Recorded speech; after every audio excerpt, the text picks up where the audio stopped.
Oke, jadi kalau untuk Porto ya dari Februari itu saya udah buat Porto yang connect online semua ya ke Google Finance juga. Kalau lihat di YouTube saya mungkin bisa ngecek langsung ya. Nah, overall memang kalau untuk hari ini dan juga mungkin beberapa saat ke depan, saat semasa inflasi, itu memang yang paling menarik itu memang energi ya. Dan itu hari ini terjadi. Hampir semua energi pada naik semua kan. Dan bahkan dari video YouTube saya kemarin yang dari 4 saham yang belum naik, hari ini tuh hampir semuanya naik. Termasuk TB, TPMA. Itu saya sempat mention itu kebetulan ya, itu bukan pamer cuan atau segala macam ya, itu kebetulan. Jadi memang kalau overall kalau secara saham-saham yang umumnya itu mungkin masih agak apa ya, agak ke drag down sedikit dengan IHSG, tapi kalau untuk yang beberapa kategori seperti contohnya small cap dan juga energy itu masih aman. Tapi beberapa seperti blue chipnya itu ke drag down dengan IHSG juga pasti. Gitu. Kalau hari ini sih nggak kaget sih, memang karena energi lah. BRI juga rebound kan. Cuma mungkin saya sedikit kagetnya itu keputusan BI justru malah ya. BI justru malah tidak melakukan kenaikan suku bunga, tidak menetapkan kenaikan suku bunga. Itu cukup mengagetkan menurut saya, karena kenaikan inflasi itu memang meskipun masih di tahap normal ya, karena targetnya BI itu di 2-4%. Cuma kalau menurut saya agak berani juga, bold juga gitu BI nggak ngikutin kebijakan di seluruh dunia yang menaikkan suku bunga, dan itu yang menyebabkan seminggu ini indeks itu bisa naik lagi. Gitu sih menurut saya. Oke. Itu ya salah satu sentimen positifnya untuk IHSG, selain pemerintah mau mengubah pandemi jadi endemik gitu ya, mobilitas masyarakat naik lagi, jadi perekonomian terbuka lagi gitu, pertumbuhan ekonomi kembali baik. Itu juga karena The Fed masih menahan suku bunga ya, apalagi BI ya, apalagi The Fed udah menaikkan suku bunga, dan untuk bulan Juni dan Juli juga akan ada kenaikan yang agresif seperti itu. Tapi kalau Mas sendiri ngelihatnya BI untuk bulan depan akan ada itu nggak peluang lagi naik nih? Oh, Karena peluang. kan kalau kita prediksi nih, naik ternyata ditahan lagi nih. Peluang. Tuh, masih di Karena kan bulan Juni kemarin besok kan juga ada rapat lagi harusnya ya. Nah itu harusnya kalau misalnya bulan Mei ini inflasinya di atas 3%, sudah mencapai di atas 3%, 4%-an lah. Nah itu harusnya The Fed The Fed BI itu udah harus menurunkan suku bunga menurut saya. Dan itu mungkin akan membuat indeks kita mulai turun lagi. Oke gitu, karena memang kalau suku bunga naik itu pengaruhnya akan ada capital outflow ya, kurang lebih seperti itu. Karena memang nanti para investor akan lari ke instrumen-instrumen yang lebih aman seperti itu. Karena kan otomatis bunga deposito naik, bunga tabungan naik. Jadi kan nanti para investor itu lebih melihat gitu, oh ini bunga deposito sudah naik nih, gitu. Saya lebih aman gitu menaruh uangnya di sini. Jadi nanti yang darinya investor di saham gitu akan dia menarik uangnya. Jadi memang akan ada tekanan gitu untuk pasar modal. Nah, memang ini salah satu sentimen positif nih, BI masih menahan suku bunga. Dan kalau Mas sendiri melihatnya gimana nih Mas, untuk menahan suku bunga ini masih menjadi sentimen positif nggak untuk properti dan konstruksi, yang dimana kalau menurut pandangan saya ya di IHSG tinggi ini, salah satu sektor yang masih lagging itu properti dan konstruksi nih, khususnya BUMN karya. Kalau saya rasa ya itu agak sedikit pengaruhnya nggak terlalu besar lah. Kalau menurut saya kalau di konstruksi itu tetap tembakannya atau katalisnya untuk dia naik itu lebih tetap ke arah pembangunan IKN ya. Nah itu menurut saya lebih ke arah sana. Jadi kalau suku bunga, tapi memang suku bunga ini overall kena semua ya. Jadi nggak pilih-pilih, hampir semuanya. Jadi entah itu konstruksi, properti, hampir semuanya. Karena selain capital outflow, ini juga akan menyebabkan para perusahaan di indeks ini mengalami kesulitan untuk ekspansi. Karena bunga pinjaman juga pasti akan naik dong. Karena sedangkan untuk perusahaan biasanya juga perlu pinjaman. Nah itu dari situ sih. Jadi kita pukul general aja kalau ke konstruksi dan properti. Gitu. Oke, ya. Tadi memang sudah dijelaskan sentimen positif untuk beberapa tahun ke depan masih di pembangunan IKN ya, yang memang nanti berpotensi untuk menaikkan perolehan kontrak gitu, khususnya untuk BUMN karya. Nah, kalau ngomong suku bunga ini naik, jadi sentimen positif ya Mas untuk sektor perbankan ya, karena nanti margin perbankan menjadi lebih gitu ya, lebih menarik. Ini menarik nih, ini menarik. Jadi memang secara teoritis ya, harusnya ini perbankan kan dapat sesuatu yang baik lah ya, gitu ya. Tapi kalau pada nyatanya, begitu suku bunga dinaikkan, itu perbankan juga kena efek. Dia juga ngedrop. Nah, artinya secara korelasi dengan kenaikan suku bunga itu korelasinya adalah korelasi negatif. Nah, gitu. Jadi meskipun suku banking tetap baik ya secara bisnis ya, tapi sahamnya tetap kena imbasnya untuk turun. Oke, seperti itu. Dan memang ini kalau kita lihat secara luas suku bunga ini akan menjadi sentimen negatif. Nah, teman-teman semua jangan lupa nih untuk follow YouTube Mas Nizar Imam Hanafi ya, gitu. Dan juga @Eliotisan nih. Nah, nanti Mas Nizar Imam itu sering banget ya Mas upload konten-konten ya tentang fundamental seperti itu. Nah, mungkin teman-teman ada yang belum subscribe, cepat subscribe nih supaya yang mau belajar sama Mas Nizar Imam bisa langsung tercerahkan seperti itu. Mungkin ada yang kurang mengerti tentang fundamental seperti itu. Itu ya Mas ya? Betul, terima kasih. Oke, Mas, kalau kita lihat kan ini sudah mau bulan Juni gitu ya, perdagangan bulan Mei tinggal Senin dan Selasa nih.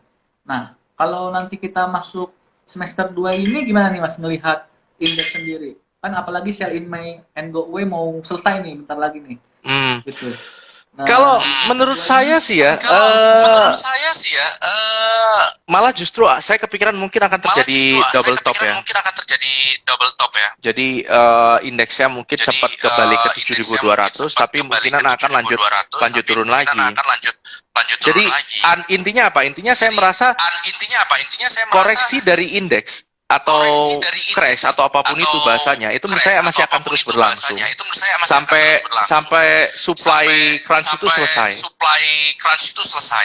Jadi menurut saya sih belum untuk bulan depan atau kuartal, justru malah penentunya itu di kuartal ketiga. Dan juga kalau kita ngikutin rumus sell in May and go away, itu baliknya kan memang di bulan Oktober November kan, dan memang di bulan-bulan itu biasanya memang indeks sudah mulai lari lagi. Gitu. Jadi menurut saya kalau kita ngomong paling cepat sih akhir tahun lah, kuartal 3 lah. Oke. Berarti memang kalau dari pandangannya Mas Nizar sendiri nanti IHSG akan ada penurunan seperti itu ya? Belum selesai menurut saya. Dan memang nanti recovery-nya habis kuartal 3 ya, di kuartal 4 ya. Dan memang nanti harusnya akhir tahun ada window dressing. Betul. Kalau misalnya kita kan kita udah melihat kuartal 3 hampir itu ya Mas ya, kalau kita lihat kinerja perusahaan atau laporan keuangannya udah itu ya, sudah 3/4 gitu ya. Jadi memang nanti para investor bisa itu ya memperkirakan untuk full of year-nya berapa kalau misalnya sudah melihat sampai kuartal 3. Makanya memang nanti menurut Mas Nizar di kuartal 3, habis kuartal 3 baru ada kenaikan lagi di indeks, yaitu di kuartal 4 gitu, November Desember gitu. Mungkin gitu ya Mas, untuk kinerja perusahaan kan nanti kuartal 3 paling November Desember baru keluar gitu ya. Ya, betul. Seperti itu. Nah, kalau ini selain itu apa nih Mas? Mungkin sentimen COVID udah tidak bisa itu lagi ya Mas, karena memang kasus COVID juga sudah sangat terkendali, pemerintah juga sudah penanganannya sangat baik seperti itu. Dan ini gimana nih Mas? Hubungan geopolitik Rusia dan Ukraina, apakah semester 2 nanti masih akan menjadi itu sentimen negatif untuk indeks secara global? Justru malah saya melihat itu yang paling penting itu adalah konflik geopolitiknya ya. Jadi kalau misalnya untuk COVID sendiri itu ya udah lewat lah ya harusnya ya, dan juga Pak Jokowi sendiri juga sudah mulai merenggangkan kebijakan-kebijakan terkait COVID. Nah, tapi kalau untuk konflik geopolitik ini yang mungkin kalau ditanya sampai kapan selesai, ini juga masih menjadi pertanyaan semua orang ya. Even the Fed sendiri itu nggak tahu kapan ini bakalan selesai. Tapi konflik geopolitik ini ada dua ya. Jadi arahnya ada dua. Ini bisa selesai atau justru malah tambah parah.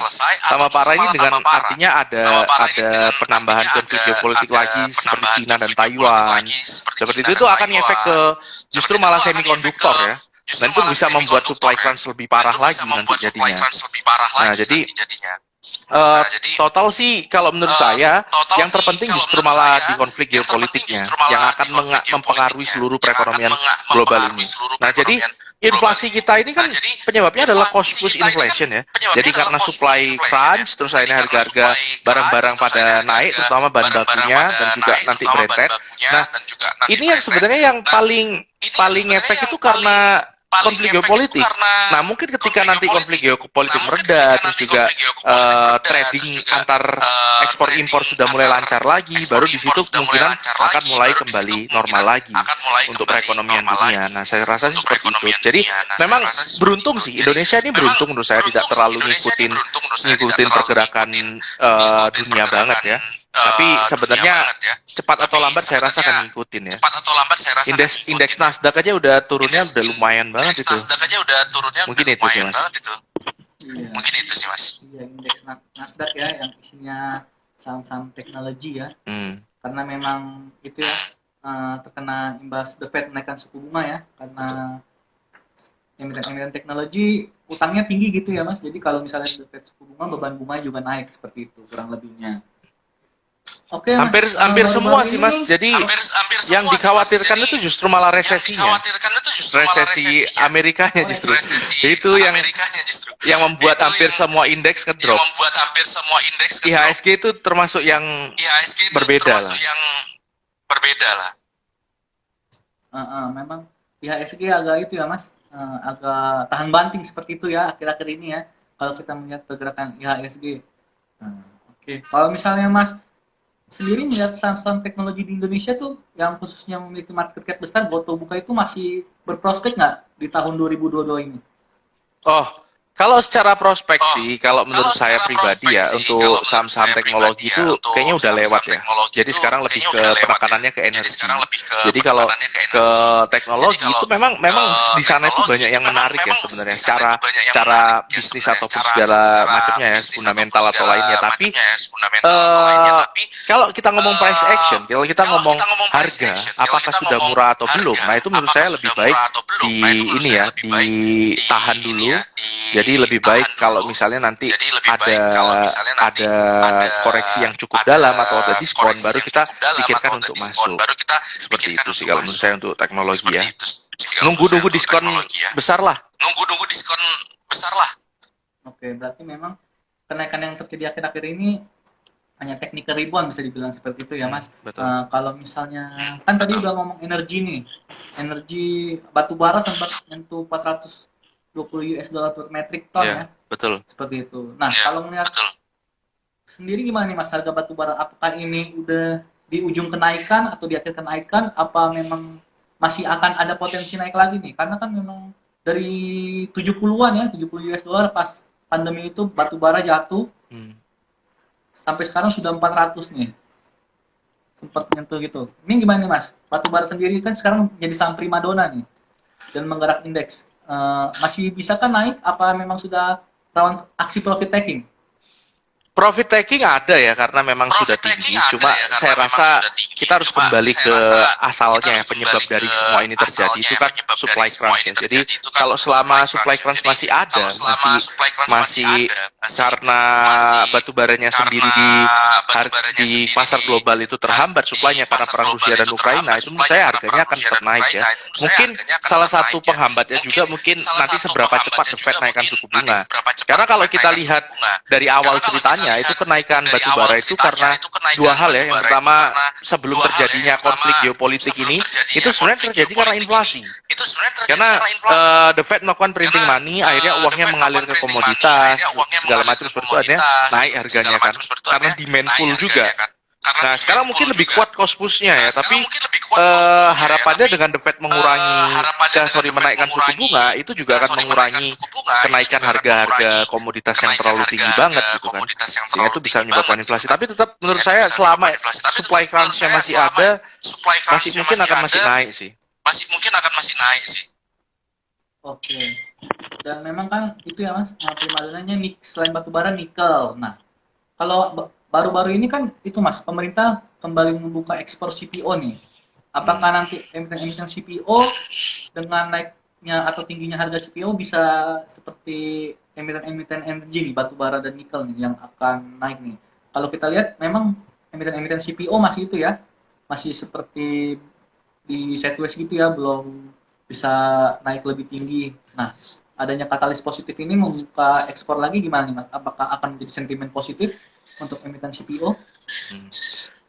Jadi kalau untuk CPO sendiri ya, sebenarnya kalau kita ngomong komoditas energi ya, itu satu sama lain itu berkaitan. Jadi satu sama lain itu memiliki keterkaitan, artinya karena satu sama lain juga mempunyai substitusi, efek substitusi ya.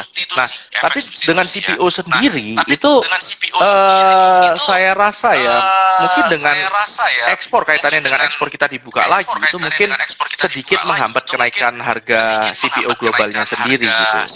Jadi menurut saya, kalau masih prospek masih, cuma mungkin masih akan melambat ya menurut saya. Jadi masih bintangnya masih tetap batu bara. Tapi tetap untuk kita ngomongin sebagai ini sebagai prospek, itu semua energi menurut saya oke.